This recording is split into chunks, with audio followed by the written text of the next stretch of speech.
മലു ഫുട്ബോളിന്റെ മറ്റൊരു വീഡിയോയിലേക്ക് എല്ലാവർക്കും സ്വാഗതം. ഇപ്പൊ ലാസ്റ്റ് 24 to 48 അവേഴ്സിൽ വളരെ വളരെ എക്സൈറ്റിംഗ് ആയിട്ടുള്ള കുറച്ച് വാർത്തകളാണ് ടോട്ട്നാമിന്റെ ക്യാമ്പ് നമ്മൾ കേൾക്കുന്നത്. ഈ ഡാനിയൽ ലീവിക്ക് എന്ത് പറ്റി എന്നുള്ള ഒരു ചോദ്യമുണ്ട്. എനിക്ക് തോന്നുന്നു ഒരു ട്രോഫി അടിച്ചതിന് ശേഷം പുള്ളി ആകെ ചേഞ്ച് ആയി എന്നുള്ള ഒരു സൂചനയാണ് നൽകുന്നത്. കാരണം പ്രോപ്പർ ആയിട്ടുള്ള 2 സൈനിങ്സ് ആണ് പുള്ളി നടത്തിയിട്ടുള്ളത്. വെസ്റ്റ് ഹാമിൽ നിന്നും 55 മില്യൺ കൊടുത്തിട്ട് വിങ്ങർ ആയിട്ടുള്ള മുഹമ്മദ് കുഡൂസിനെ നമ്മൾ സൈൻ ചെയ്തു. പിന്നീട് നോട്ടിംഗ്ഹാം ഫോറസ്റ്റ് പോയി അവരുടെ അറ്റാക്കിംഗ് മിഡ്ഫീൽഡർ ആയിട്ടുള്ള മോർഗൻ ഗിബ്സ് വൈറ്റിനെ 60 മില്യന്റെ റിലീസ് ക്ലോസ് ട്രിഗർ ചെയ്തുകൊണ്ട് ടോട്ടൻഹാം സൈൻ ചെയ്തിരിക്കുകയാണ്. രണ്ടും അടിപൊളി പ്ലേയേഴ്സ് ആണ്, അതിൽ യാതൊരു സംശയവുമില്ല. നമുക്ക് കുഡൂസിന്റെ കാര്യത്തിൽ തന്നെ തുടങ്ങാം. ഇപ്പൊ സോണിന്റെ കാര്യം നമുക്കറിയാം, പുള്ളിയുടെ ഏജ് ഒരു പ്രശ്നമാണ്.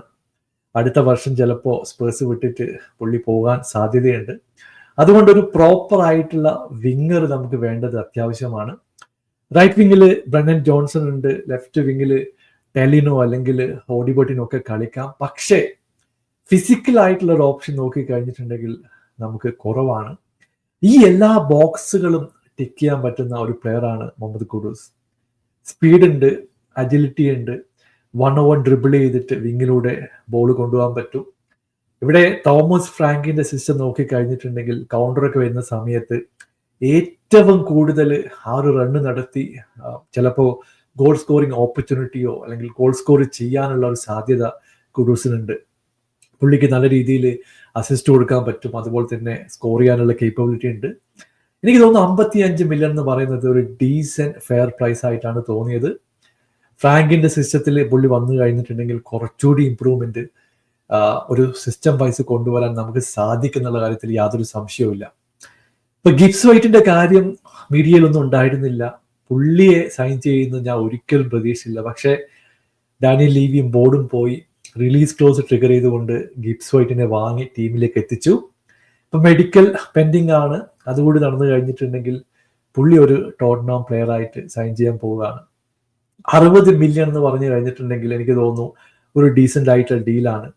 നമ്മുടെ മിഡ്ഫീൽഡ് ഇഷ്യൂ എന്ന് പറഞ്ഞിട്ടുണ്ടെങ്കിൽ ഇപ്പൊ മാഡിസണോ അല്ലെങ്കിൽ ബെന്റൻകോറോ ഇഞ്ചുറി ആയി കഴിഞ്ഞിട്ടുണ്ടെങ്കിൽ ക്രിയേറ്റീവ് ആയിട്ട് അധികം ഓപ്ഷൻ മിഡ്ഫീൽഡിൽ ഇല്ല എന്നുള്ള കാര്യം സത്യമാണ്. ഇവിടെ ആർച്ചി ഗ്രേയോ സാറൊക്കെ വന്നിട്ട് നമ്മളെ ഹെൽപ്പ് ചെയ്യുന്നുണ്ട്. പക്ഷേ പല ടീമിനെതിരെയും നമുക്ക് പെർഫോം ചെയ്യാൻ പറ്റാത്തത് ആ ഒരു പ്രോപ്പർ ക്രിയേറ്റീവ് മിഡ്ഫീൽഡേഴ്സിന്റെ ഒരു അഭാവം തന്നെയാണ്.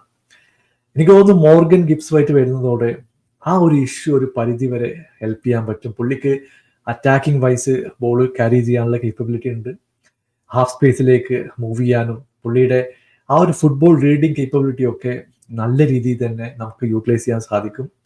ഇംഗ്ലണ്ടിൽ കളിച്ച എക്സ്പീരിയൻസ് ഉണ്ട്. കഴിഞ്ഞ സീസണിൽ നോട്ടിംഗ്ഹാം ഫോറസ്റ്റിന് വേണ്ടിയിട്ട് കിഡിലം പെർഫോമൻസ് കൊണ്ടുവന്നിട്ടുള്ള പ്ലെയർ ആണ്. ഇതൊക്കെ ഒരു ആഡഡ് അഡ്വാൻറ്റേജ് ആണ് എന്ന് പറയാതിരിക്കാൻ വയ്യ.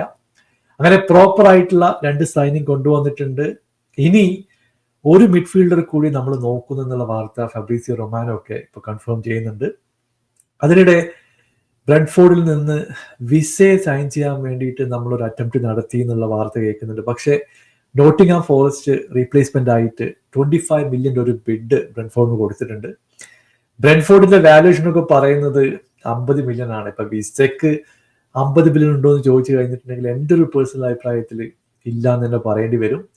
പക്ഷേ അവര് നെഗോഷിയേറ്റ് ചെയ്യാൻ വേണ്ടിയിട്ട് വെച്ചൊരു പ്രൈസ് ആയിരിക്കാൻ ചിലപ്പോൾ വിസ ഡയറക്റ്റ് ആയിട്ട് നോട്ടിംഗ്ഹാം ഫോറസ്റ്റിലേക്ക് പോയാലും അതിൽ വലിയ അത്ഭുതപ്പെടേണ്ട കാര്യമൊന്നുമില്ല. മറ്റൊരു ന്യൂസ് നമ്മൾ കേൾക്കുന്നത് ഹാവി സൈമൺസിന്റെ ട്രാൻസ്ഫറുമായിട്ട് ബന്ധപ്പെട്ടിട്ടുള്ളതാണ്. പുള്ളി PSG നിന്ന് പെർമനന്റ് ആയിട്ട് RB ലൈപ്സിഗിലേക്ക് പോയിട്ടുണ്ട്. പക്ഷേ ഈ ഒരു സമ്മറിൽ ഹാവി സൈമൺസ് ചിലപ്പോൾ തിരിച്ചിട്ട് പ്രീമിയർ ലീഗിലേക്ക് വരാനുള്ള എല്ലാ സാധ്യതയും കാണുന്നുണ്ട്. പുള്ളി പേഴ്സണലായിട്ട് നോക്കുമ്പോൾ ഹീസ് ഓപ്പൺ ടു മൂവ് എന്നുള്ള വാർത്തയാണ് പല സോഷ്യൽ മീഡിയ ചാനലുകളും ഇപ്പോൾ റിപ്പോർട്ട് ചെയ്യുന്നുള്ളത്. അത് ശരിയാണെങ്കിൽ എനിക്ക് തോന്നുന്നു ഒരുപാട് ക്ലബ്ബുകൾ പുള്ളിയുടെ പിറകെയുണ്ട്. യുണൈറ്റഡിന്റെ പേര് കേൾക്കുന്നുണ്ട്, സ്പേഴ്സിന്റെ പേര് കേൾക്കുന്നുണ്ട്, ചെൽസി സൈൻ ചെയ്യുമെന്ന് പറയുന്നു. ഇങ്ങനെ 3-4 ക്ലബ്ബുകൾ പുള്ളിയെ നോട്ടമിട്ടിട്ടുണ്ട്. പക്ഷെ ഒരു ബിഡിങ്ങോ അല്ലെങ്കിൽ പ്രോപ്പർ ആയിട്ടുള്ള കോണ്ടാക്ട് ഒന്നും ഇതുവരെ നടന്നിട്ടില്ല.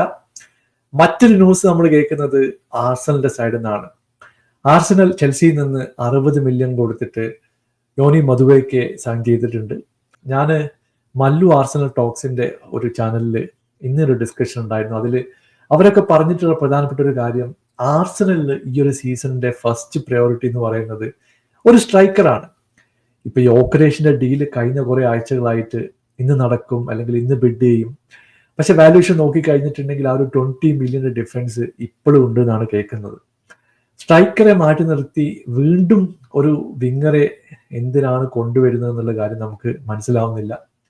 ആർത്തേറ്റ ഇതുപോലെയാണ് ഹിസൂസിനെ കൊണ്ടുവന്നതും അല്ലെങ്കിൽ കായ അവേർഡ്സിനെ കൊണ്ടുവന്നതും, സ്ട്രൈക്കറായിട്ടും അല്ലെങ്കിൽ അറ്റാക്ക് മിഡ് കളിപ്പിച്ച് വീണ്ടും പിന്നീട് സ്ട്രൈക്കറായിട്ട് മാറ്റുന്നതൊക്കെ നമ്മൾ കണ്ടു. പക്ഷെ അതൊന്നും വേണ്ട രീതിയിൽ വർക്കൗട്ട് ആവാത്ത ഒരു സിറ്റുവേഷൻ ആർസണൽ സൈഡിൽ നമ്മൾ കണ്ടതാണ്. 60 ബില്യന്റെ ഒരു ഡീല് ഓക്കെ ആണോ എന്ന് ചോദിച്ചു കഴിഞ്ഞാൽ പല ആർസണൽ ഫാൻസും ഇതിനെ ഒരു നെഗറ്റീവ് ആയിട്ടാണ് കാണുന്നത്. അതിലും നല്ല ഓപ്ഷൻ മാർക്കറ്റിൽ അവൈലബിൾ ആണ് എന്നും പല ആൾക്കാരും പറയുന്നുണ്ട്. പക്ഷേ ആർസണലിനെ സംബന്ധിച്ചിടത്തോളം ആർട്ടറ്റയാണ് ഫൈനൽ ഡിസിഷൻ എടുക്കുന്നത്. പുള്ളിയാണ് ഈ സൈനിങ് നടത്തിയിരിക്കുന്നത് എന്നാണ് കേൾക്കുന്നത്. എന്തായാലും അതൊക്കെ ഒരു മോശം പ്ലെയറാണെന്നല്ല, പക്ഷേ ഈ ഒരു സിസ്റ്റത്തിൽ ഒരു സ്ട്രൈക്കറെ ആയിരിക്കും ഫസ്റ്റ് പ്രയോറിറ്റി എന്നാണ് ഞാൻ വിചാരിച്ചത്. പക്ഷേ അത് ഇനിയും നടന്നിട്ടില്ല എന്നുള്ളത് വ്യക്തമായിട്ടുള്ള ഒരു കാര്യമാണ്.